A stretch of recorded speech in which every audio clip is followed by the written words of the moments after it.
চাটগায়া দেশের পাটনায়া মুল্লা রে, মুল্লা খাও যে বাড়ি বাড়ি। আরে বলো হিন্দু ঘোষের মিষ্টি খাওয়া রয় কোন সরাই জারি রে। চাটগায়া দেশের পাটনায়া মুল্লা রে,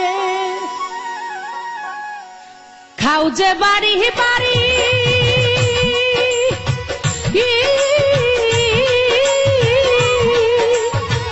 হিন্দু ঘোষের মিষ্টি খাওয়া রয় কোন সরাই জারি রে।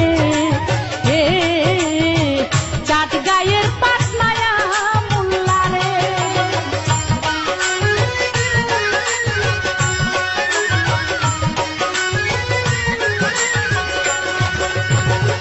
সারের হয় না মুসলমানি, গাভীর হয় না বিয়া।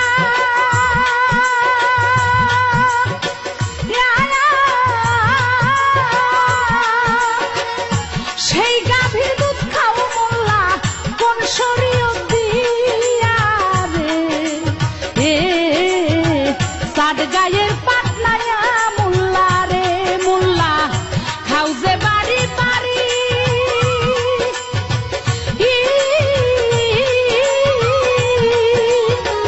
হিন্দু ঘোষের মিষ্টি খাওয়া রয় কোন সরাই জারি রে।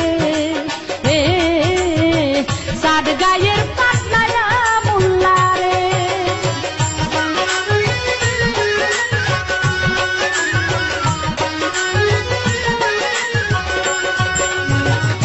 মরক মুরগি ফরজ গোসল করে না জীবনে।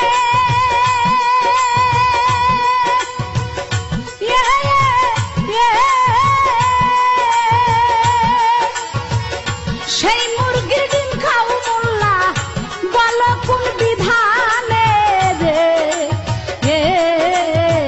চাটগাঁয়ের পাটনায়া মুল্লা রে।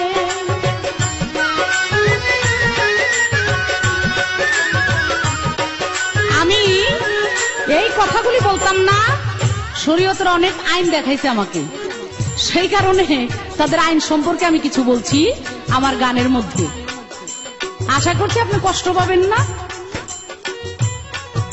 আমাকে ভালো করে বুঝানোর চেষ্টা করবেন, যদি বুঝায় সুজায়া আপনার শরীয়তের দিকে আমাকে নিতে পারেন, এটাই তো আপনার গুণ। তবে আপনার কাছে একটা প্রশ্ন করব। আপনি প্রথমেই খুব নামাজ রোজা মসজিদ এগুলো নিয়ে বলা বলি করতেছেন। আপনার কাছে আমি প্রশ্ন করতে চাই, বলেন তো, যে নামাজ আপনারা পড়েন কেবলামুখী হইয়া কাবামুখী হইয়া, এই কাবা কোন এক ব্যক্তি কোন এক মুসলমান এক বোতল মদের বিনিময়ে বিক্রি করে দিয়েছিল। শুধুমাত্র এক বোতল মদ। সে কোন ইহুদি না, তারা বেদিন না, মুসলমান। আপনি বলেন তো এ কোন মুসলমান, কি ধরনের মুসলমান, কোন জাতের মুসলমান যে এক বোতল মদের বিনিময়ে কাবা ঘরকে বিক্রি করে দেয়? আশা করছি আপনি এটার সুন্দর জবাব দিবেন আমাকে। মাছের নাই রে খালা ফুকু আপন পরের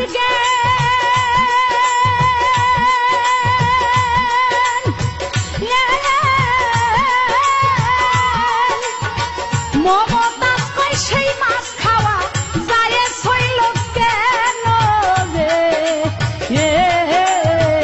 চাটগাঁয়ের পাটনায়া মুল্লা রে, মুল্লা খাও যে বাড়ি বাড়ি।